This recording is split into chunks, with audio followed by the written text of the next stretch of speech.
بسم الله الرحمن الرحيم. الحمد لله رب العالمين الرحمن الرحيم، وصلى الله وسلم وبارك على نبيه الأمين وعلى آله وصحبه أجمعين. ربنا لا تزغ قلوبنا بعد إذ هديتنا وهب لنا من لدنك رحمة إنك أنت الوهاب. ربنا إنك جامع الناس ليوم لا ريب فيه إن الله لا يخلف الميعاد. وبعد أيها الكرام، السلام عليكم ورحمة الله وبركاته، وأسأل الله تبارك وتعالى أن يتقبل منا ومنكم صالح الأعمال. أيها الأحباب، إن من خير الأعمال وأزكى الخصال وأحبها إلى ذي الجلال كثرة ذكر الله تبارك وتعالى.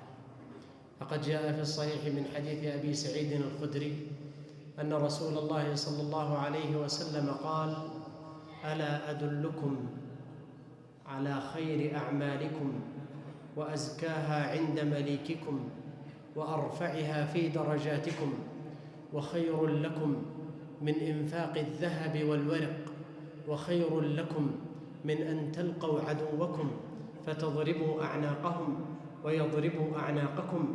قالوا: بلى يا رسول الله. قال: ذكر الله. الذكر أيها الكرام طمأنينة وراحة وانشراح وهدوء نفس. الذين آمنوا وتطمئن قلوبهم بذكر الله، ألا بذكر الله تطمئن القلوب. في الحديث عن أبي هريرة رضي الله عنه أن رسول الله صلى الله عليه وسلم قال: سبق المفردون. قالوا: وما المفردون يا رسول الله؟ قال: الذاكرون الله كثيرا والذاكرات. وقال الله: والذاكرين الله كثيرا والذاكرات أعد الله لهم مغفرة وأجرا عظيما. الذكر أيها الأحباب شيء سهل يسير يستطيعه كل أحد، بل حتى العاجز أحيانا عن بعض أركان الإسلام لا يعجز عن الذكر. قد يعجز بعض الناس عن الصيام، وقد يعجز عن الزكاة، وقد يعجز عن الحج، لكن ما يعجز عن الذكر. فالذكر شيء سهل يستطيعه الكبير والصغير والذكر والأنثى وبعض العجزة عن بعض العبادات، لكنهم لا يعجزون عن ذكر الله تبارك وتعالى. لكن الموفق من وفقه الله. تجد بعض الناس أحيانا في بعض الدوائر الحكومية في المستشفى ينتظر رحلة تمر عليها الساعات قد لا يذكر الله تبارك وتعالى، يذهل ويغفل. فالموفق أيها الكرام من وفقه الله، ومن أحب شيئا أكثر من ذكره. وهذا مشاهد في واقع الناس. أن تأمل حال الناس. اللي يحب العقار تجد ما ينزل مخطط له خبره عنده ولا لا، حتى في المجالس. وصاحب التجارة اللي فتح عليه في التجارة ما يتكلم إلا في التجارة، والدراسة كذلك. واللي يحب الله تجده دائم الذكر لله تبارك وتعالى. تجده أحيانا في المجالس الناس يتكلمون وهو يذكر الله، إذا وجد وقت متسع ذكر الله تبارك وتعالى. أيها الكرام، الذكر وإن كان شيئا سهلا هينا يسيرا إلا أنه عند الله تبارك وتعالى في الميزان له مكان عظيم. يقول النبي عليه الصلاة والسلام: كلمتان خفيفتان على اللسان ثقيلتان في الميزان حبيبتان إلى الرحمن سبحان الله وبحمده سبحان الله العظيم. كم أخذت من الوقت؟ ما أخذت شيء. قد يمر على بعض الناس أحيانا يوم ويومين ثلاثة ينسى هذه الكلمات اليسيرة، وهي عند الله تبارك وتعالى لها مكان عظيم. يقول النبي عليه الصلاة والسلام: من قال لا حول ولا قوة إلا بالله غرست له نخلة في الجنة. أبو الدرداء رضي الله عنه باع بستانا، كان النبي عليه الصلاة والسلام يقصده ويشرب من ماء ويأكل من ثمره، باعه بنخلة في الجنة. قال النبي عليه الصلاة والسلام: بخ بخ ربح البيع، أنت فزت. لأن من كان له شيء في الجنة، ملك في الجنة، فقد ضمن الجنة. واحد له أرض الآن في مكة ضمن أن له مقام في مكة، ولا لا؟ كذلك من كان له ملك في الجنة ضمن أن يكون من أهل الجنة بإذن الله. لا حول ولا قوة إلا بالله، لك بها نخلة في الجنة. طيب مرتين بنخلتين، وهكذا. قد يأتي بعض الناس يوم القيامة وله في الجنة بساتين، وفضل الله تبارك وتعالى واسع. النبي عليه الصلاة والسلام لما عرج به إلى السماء يقول: وصعدت إلى السماء السابعة واستفتحنا ففتح لنا فإذا فيها إبراهيم، وإذا أشبهكم به صاحبكم، يعني نفسه عليه الصلاة والسلام، وإذا هو متكئ إلى البيت المعمور، وإذا هو يقصده من الملائكة كل يوم 70,000 ملك لا يعودون إليه إلى يوم القيامة. قال للنبي عليه الصلاة والسلام: يا محمد أقرئ أمتك مني السلام، عليه وعلى نبينا السلام، وأخبرهم أن الجنة قيعان، وأنها عذبة الماء طيبة التربة، وأن غراسها سبحان الله والحمد لله ولا إله إلا الله والله أكبر. هذا غراس الجنة، لك بها بساتين في الجنة. وهذه وصية إبراهيم لمن؟ للنبي صلى الله عليه وسلم، ليوصي بها أمته صلى الله عليه وسلم. والنبي لا يوصي أمته إلا لما فيه خير له. النبي قال لمعاذ: يا معاذ إني أحبك. تخيل يقول لك النبي عليه الصلاة والسلام: أنا أحبك. أنت لو جاك شخص وقال لك أنا أحبك، تراني بوصيك، ولا لا؟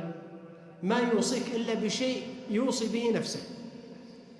قال: يا معاذ إني أحبك، فلا تدعن أن تقول دبر كل صلاة: اللهم أعني على ذكرك وشكرك وحسن عبادتك. ما أعظمها من وصية. أيها الكرام، من كان ذاكرا لله كان قريبا من الله، ومن كان قريبا من الله حفظه الله. تتخيلون أيها الكرام شخص دائم الذكر، تأتيها الشياطين تتخطف تجتال، ما تأتيها الشياطين، لأن الذكر مثل السلاح. العدو يقترب منك إذا معك سلاح ما يأتيك، وكذلك الشيطان لا يقترب منك، كما يقول ابن القيم رحمه الله: والذكر كالسلاح في يد المؤمن وهو بقوته كقوة الضارب. القوة في يدك أنت وأن تصرف. هذا الذكر أيها الكرام، هذا الذكر. ومن يتأمل حال الإنسان في اليوم والليلة يجده في ارتباط دائم بذكر الله تبارك وتعالى. إذا استيقظ من النوم ذكر، خرج من بيته ذكر، لبس ثوبه، نزل ثوبه، أكل، شرب، في الصباح، في المساء، ركب سيارته، في كل أحواله يكون في اتصال دائم بالله تبارك وتعالى وبذكره سبحانه. من كان متصلا بالله تبارك وتعالى كان الله معه، ومن كان الله معه حفظه وسدده ووفقه. وهذا كان حال النبي عليه الصلاة والسلام. يقول أبو هريرة: كنا نعد له في المجلس الواحد يذكر الله ويستغفره أكثر من 100 مرة في المجلس الواحد، وهو رسول الله صلى الله عليه وسلم. نحن أولى بأن نداوم على ذكر الله تبارك وتعالى لنحفظ به أنفسنا ولنكون متصلين بالله تبارك وتعالى. وأعظم ما يمكن أن يذكر الإنسان به ربه ويكون متصلا بالله فيه هذا القرآن، هذا القرآن العظيم الذي قال الله عنه: لا يأتيه الباطل من بين يديه ولا من خلفه تنزيل من حكيم حميد. يقول عثمان رضي الله عنه: لو طهرت قلوبكم ما شبعت من كلام ربكم. وصدق رضي الله عنه. لو طهرت القلوب تعلقت بذكر الله. هذا كلام الله الذي تكلم به حقيقة، وهو أحب شيء عنده سبحانه، محفوظ من الزيادة والنقصان إلى أن تقوم الساعة. هذا القرآن. لذلك كان بعض الصحابة له ميزة عند النبي عليه الصلاة والسلام، وكانوا يسمون بالقراء. إيش هذه الميزة؟ لأنهم من قراء القرآن. يقول النبي عليه الصلاة والسلام لعبد الله بن مسعود رضي الله عنه: يا عبد الله بن مسعود اقرأ علي القرآن. هذا رسول الله يقول أقرأ علي. قال: يا رسول الله أقرأ عليك القرآن وعليك أنزل؟ الله أنزل عليك، أنا أقرأ عليك؟ قال: إني أحب أن أسمعه من غيري. قال: فقرأت عليه القرآن حتى إذا بلغت قول الله تعالى: فكيف إذا جئنا من كل أمة بشهيد وجئنا بك على هؤلاء شهيدا يومئذ يود الذين كفروا وعصوا الرسول لو تسوى بهم الأرض ولا يكتمون الله حديثا. قال: حسبك. فالتفت فإذا عيناه تذرفان. ما الذي رفع شأن ابن مسعود وخلاه يقرأ على النبي عليه الصلاة والسلام القرآن؟ لأنه من أهل القرآن. إن الله ليرفع بهذا الكتاب أقواما ويضع به آخرين.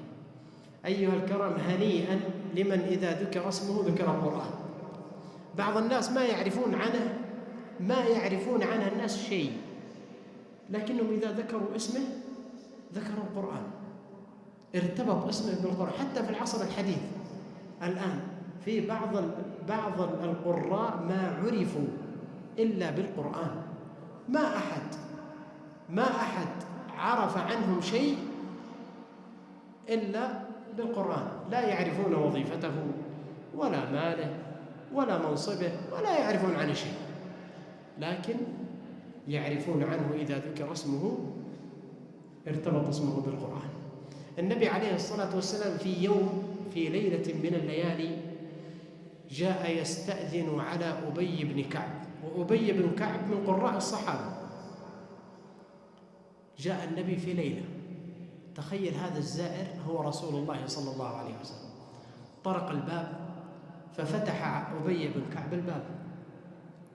قال: يا أبي، الله أرسلني إليك. قال: وسماني باسمي في الملأ الأعلى؟ قال: نعم. قال أبي؟ قال: نعم. فبكى أبي. ليش أتاه النبي عليه الصلاة والسلام؟ قال: أنزل الله علي آيات وأمرني أن أقرأها عليك. ما الذي رفع شأن أبي بن كعب وجعل الله تبارك وتعالى يأمر نبيه أن يأتي إليه في هذه الليلة ويقرأ عليه القرآن؟ إلا لأنه من أهل القرآن. فالقرآن أيها الكرام يرفع صاحبه ولا ينزل أبدا. يقول النبي عليه الصلاة والسلام: يأتي يوم القيامة يحاج عن صاحبه حتى يدخلها الجنة.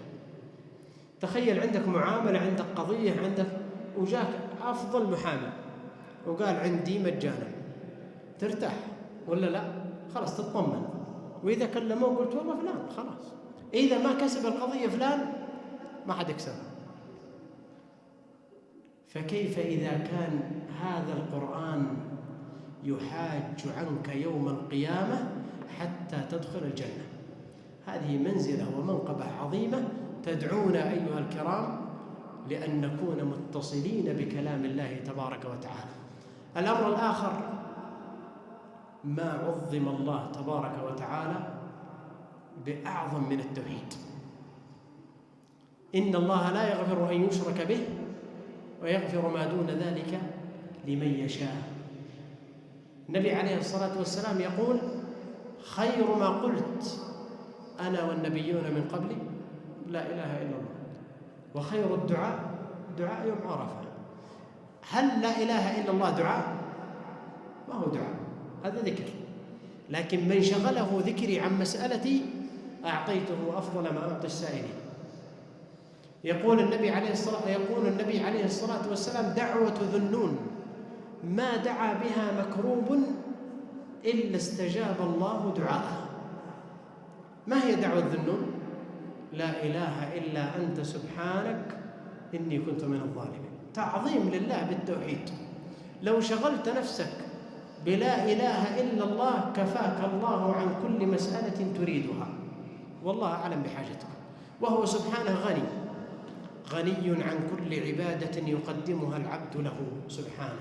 نحن الذين نحتاج العبادة، نحن اللي نحتاجها، الله غني سبحانه. إن الله غني عنكم. وقال سبحانه قال وإن تشكروا يرضه لكم، هو يحب أن تكون شاكرا له، لكن غني عنك، غني عن عبادتك.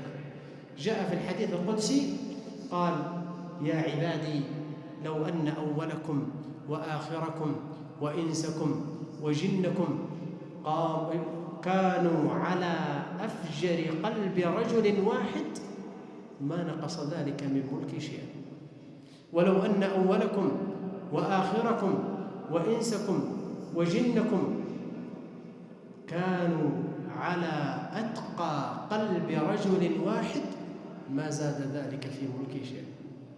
يا عبادي لو أن أولكم وآخركم وإنسكم وجنكم قاموا في صعيد واحد فسألوني فأعطيت كل واحد منهم مسألته ما نقص ذلك من ملكي شيئا إلا كما ينقص المخيط إذا أدخل البحر.